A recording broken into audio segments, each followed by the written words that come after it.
सबैजना नमस्कार। तपाईहरुलाई लोकसेवा तयारी कक्षा सबैका लागिमा स्वागत गर्न चाहन्छु।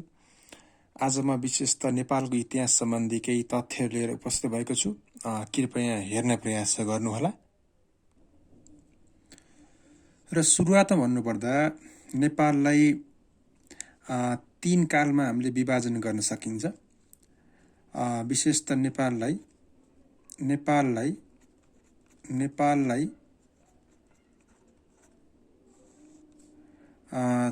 तीन कालमा विभाजन गर्न सकिन्छ।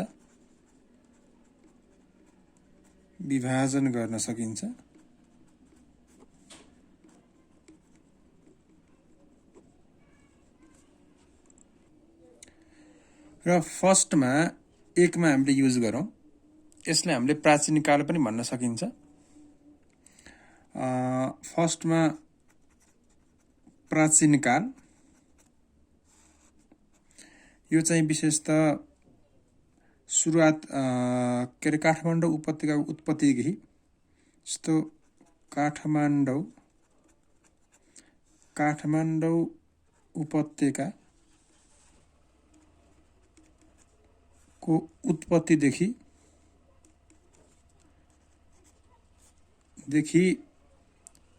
936 सम्मको काललाई हामीले प्राचीन काल भन्छौँ। दोस्रो नम्बरमा छ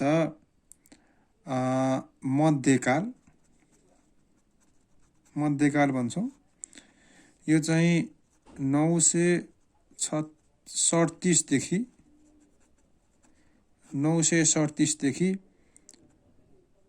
1825 सम्मको वर्षलाई हामीले मध्यकाल भन्छौँ भने अर्को काल रहेको छ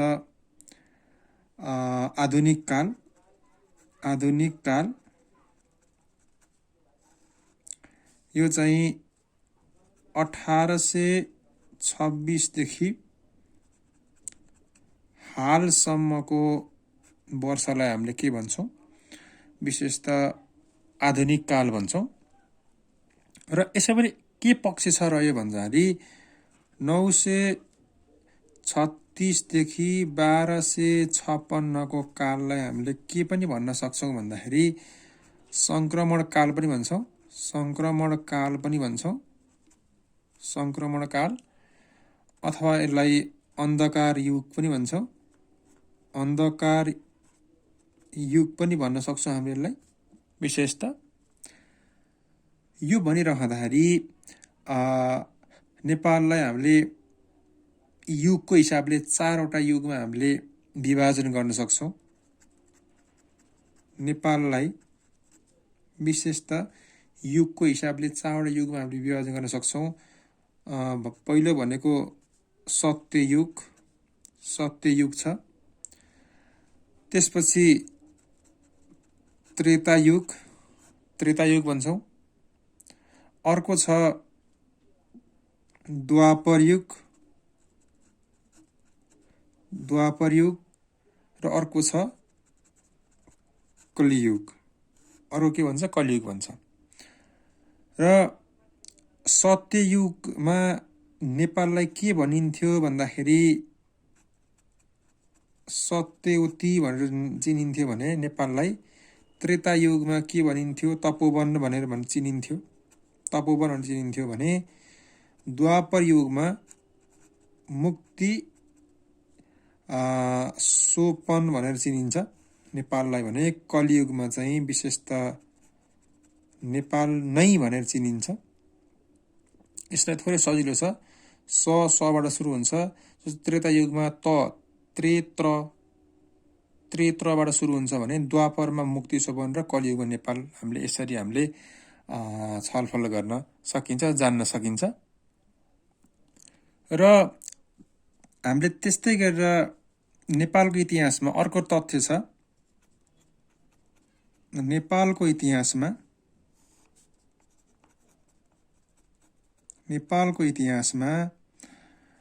पहिलो पुस्तक छ। पहिलो पुस्तक an account an account of the kingdom of Nepal Nepal यसका लेखक के भनिन्छ भन्दा विलियम कर्कपेट्रिक हुन्। An account of kingdom of नेपालका लेखक विलियम कर्कपेट्रिक हुन्, जुन चाहिँ नेपाली इतिहासको पहिलो पुस्तक भनेर बुझिन्छ। यस्तै झुक्कने अर्को छ हिस्ट्री अफ नेपालका लेखक चाहिँ डेनियल राइट हुन् भने अर्को झुक्काउने छ an account of the kingdom of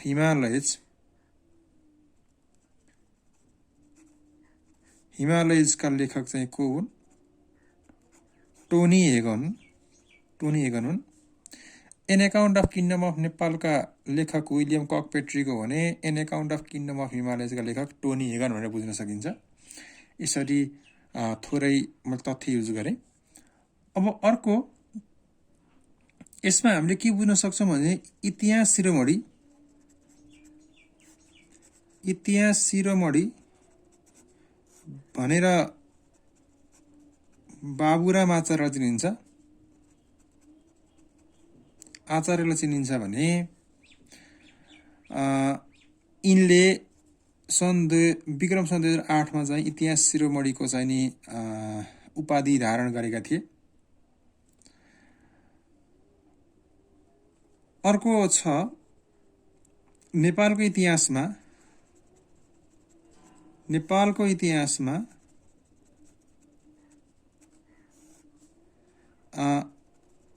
एक्लो बृहस्पति भनेर नयनराज पन्तलाई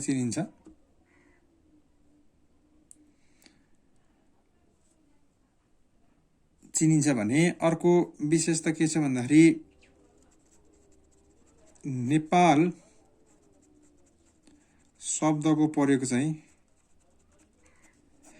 शब्दको प्रयोग आजभन्दा 2500 देखि 3000 वर्ष अघि भएको भन्ने व्याख्या गरिएको छ र नेपाल शब्द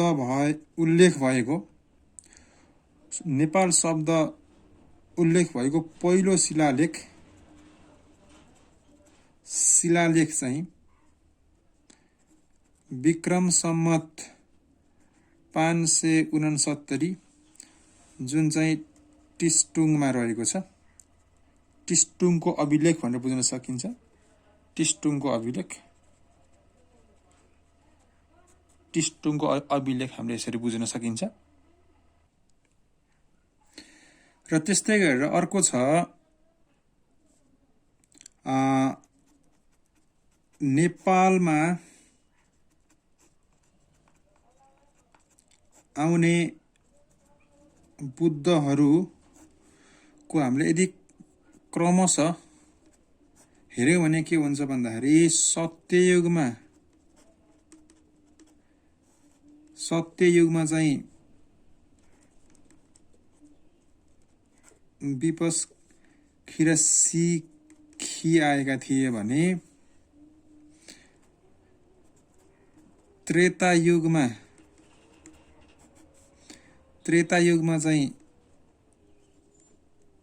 विश्वभू आएका थिए।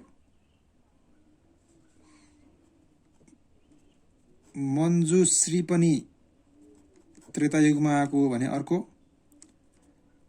ऋक छन्द पनि त्रेतायुगमा आएका हुन्। अब यसै कालखण्डलाई हेर्ने हो भने अब नेपालको इतिहासमा विभिन्न शासकहरूले शासन गरेका छन्। त्यो मध्ये पहिलो शासन रहेको छ विभिन्न शासन वंश। फर्स्टमा हेरौँ गोपाल वंशलाई हेरौँ। गोपाल वंश यिनीहरू पहिलो शासक हुन्। यिनीहरू निप जातिका हुन्। यिनीहरू विशेषतः पाकिस्तानबाट आएका हुन्। विशेषतः यिनीहरू पाकिस्तानबाट आएका हुन्।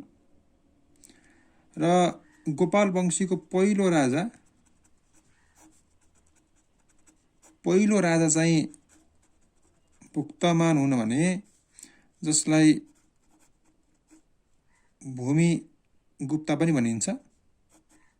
पहिलो भने अन्तिम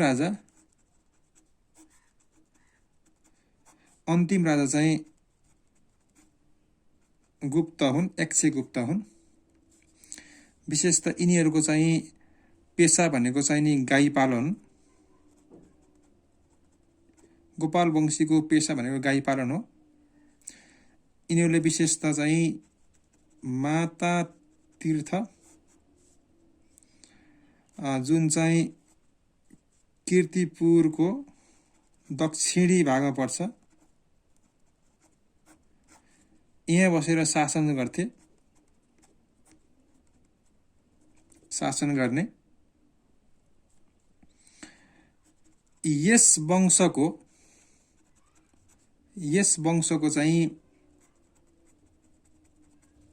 संस्थापक नेमुनि हुन्।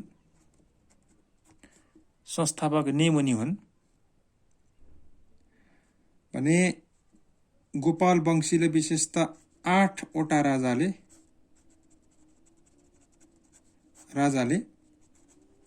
521 वर्ष शासन गरेका थिए। 521 वर्ष शासन गरेका थिए।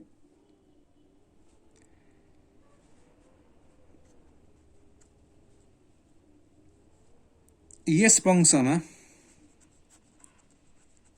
वंशको चाहिँ सिमाना हेर्नुपर्दा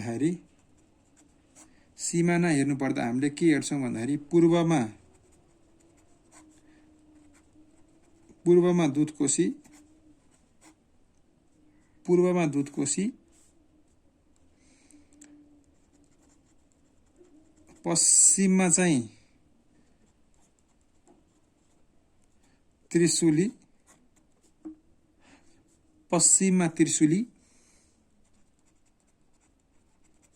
उत्तरमा चाहिँ गोसाईकुण्ड,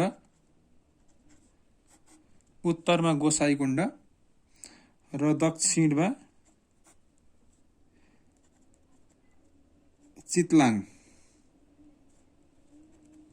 चितलाङसम्म रहेको थियो। र त्यस्तै गरेर अर्को दोस्रो वंशी राजा छन्। दोस्रो वंशी राजामा चाहिँ महिषपाल वंशीले शासन गरेका छन्। महिषपाल यो चाहिँ गोपाल वंशी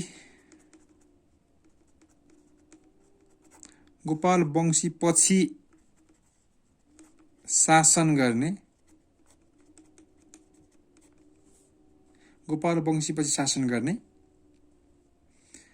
यिनीहरू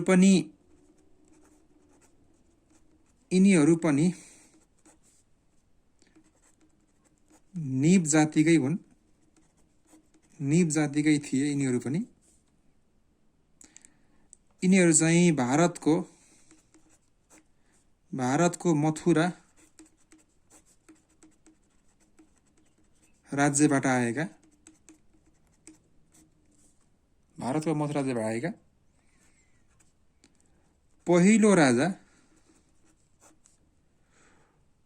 पहिलो राजा चाहिँ बरसिंह हुन् भने अन्तिम राजा भुवन सिंह हुन्। अन्तिम राजा भुवन सिंह हुन्।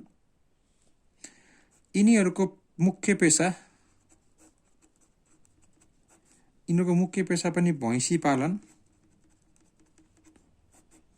पालन थियो।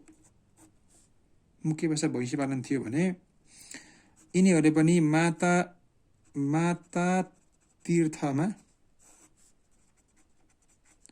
बसेर शासन चलाउँथे।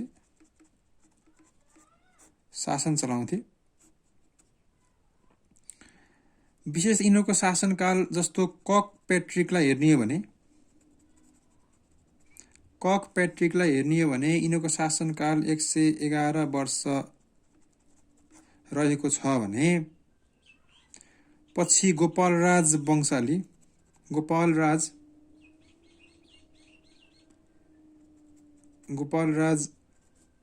वंशावलीमा हेर्ने हो भने यिनीहरूको शासन चाहिँ तीनटा राजाले 161 वर्ष 2 महिना शासन गरेको मानिन्छ। र यिनीहरूको शासनको सिमाना पनि गोपाल वंशको जस्तै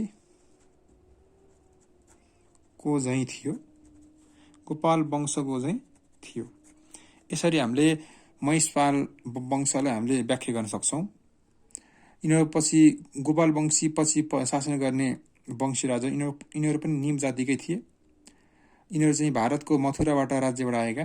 पहिलो राजा बरसिंह, अन्तिम राजा भुवन सिंह। मुख्य पेशा भैँसी पालन थियो भने यिनीहरूको चाहिँ माता तीर्थमा बसेर शासन चलाउँथे। यिनीहरूको शासनकाल ककपेट्रिक अनुसार हेर्ने भने 111 वर्ष रहेको छ भने गोपालराज वंशावलीमा हेर्ने हो भने 3 राजाले 161 वर्ष 2 महिना शासन गरेको पाइन्छ।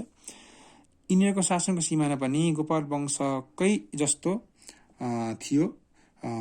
गोपाल वंशमा चाहिँ पूर्वमा दुधकोशी, पश्चिममा त्रिशुली, उत्तरमा गोसाइकुण्ड र दक्षिणमा चितलाङ सिमाना जस्तै यिनीहरूको पनि सिमाना थियो। हस्त अब अर्को एपिसोडमा चाहिँ अरू वंशी राजाहरूको चाहिँ विशेष तथ्य लिएर उपस्थित हुनेछौँ। हेर्ने प्रयास गर्नुहोला। धन्यवाद।